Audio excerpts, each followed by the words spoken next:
Public school online classes हम chapter 12 read कर रहे थे, एग्रीकल्चर एंड लाइव स्टॉक। इसका फर्स्ट पार्ट हमने रीड कर लिया था। आज इसका सेकंड पार्ट जो कि पेज नंबर 70 पर है वो हम रीड करेंगे। Government initiatives for farmers. Government ने, हमारी सरकार ने फार्मर्स मतलब किसानों के लिए जो कार्य किए हैं उनके बारे में हम यहाँ पर रीड कर रहे हैं। आफ्टर इंडिपेंडेंस के बाद the government has taken many initiatives for improving and increasing agriculture production. जो हमारी सरकार है उसने बहुत सारे इनिशिएटिव मतलब प्राथमिक रूप से कार्य स्टार्ट किए हैं, शुरुआत की है इम्प्रूविंग सुधार करने की एंड इंक्रीजिंग बढ़ावा देने की एग्रीकल्चर प्रोडक्शन, कृषि के जो उत्पादन है उनको बढ़ावा देने के लिए बहुत सारे कार्य किए हैं। फर्स्ट है more areas have been brought under irrigation. बहुत सारा क्षेत्र लाया गया है जहाँ पर सिंचाई की सुविधाएं लोगों को प्राप्त हुई है। With the help of river valley project, नदी घाटी की जो योजना है उससे बहुत सारे जनों को, बहुत सारी ऐसे एरिया जहाँ पर पहले पानी की सिंचाई की सुविधाएं नहीं थी वहाँ पर सिंचाई की सुविधा मिली है। केमिकल फर्टिलाइजर्स एंड मैन्योर्स, जो रासायनिक खाद और उर्वरक हैं, are being used by farmers, वो अब फार्मर यूज़ करते हैं for improving the quality of soil, मिट्टी की जो क्वालिटी है, गुण है, उनको इम्प्रूव करने में। Modern machine such as tractor, harvester and better agriculture tools are used for tilling the land. अब नई मशीनें जैसे ट्रैक्टर, हार्वेस्टर और बहुत सारी जो कृषि के उपकरण हैं वो यूज़ होने लगे हैं। Better quality seeds are being provided to the farmers, और अच्छी क्वालिटी के जो बीज हैं वह किसानों को उपलब्ध कराए जाने लगे हैं। All this measures have helped in increasing agriculture production. ये सभी जो साधन हैं इनसे जो एग्रीकल्चर प्रोडक्शन है, कृषि का जो उत्पादन है उससे बढ़ावा मिला है। लाइव स्टॉक रियरिंग मतलब पशुओं को पालना। Livestock refers to domestic animals that are used for food, fibre and labour. Livestock refers मतलब पशुधन का मतलब है वो घरेलू जानवर जो कि यूज़ आते हैं भोजन में, फाइबर में या काम कराने में, हम उनको काम में लेते हैं।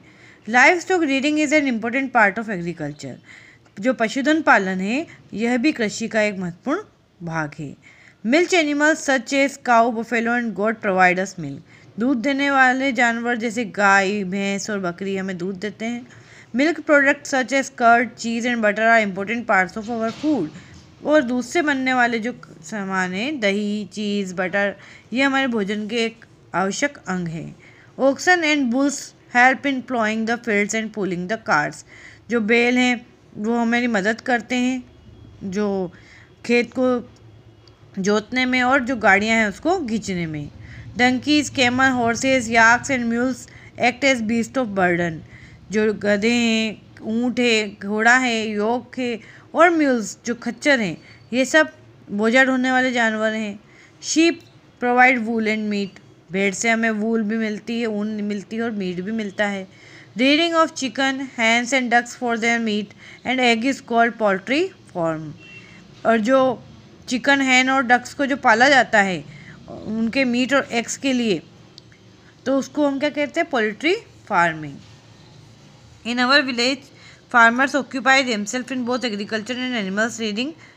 जो हमारे गांव में वहाँ पर जो किसान हैं वहाँ वो खेती भी करते हैं और पशुओं को भी पालते हैं।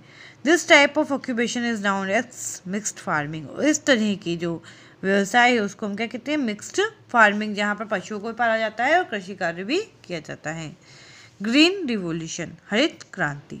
There have been many changes in the method of agriculture in our country.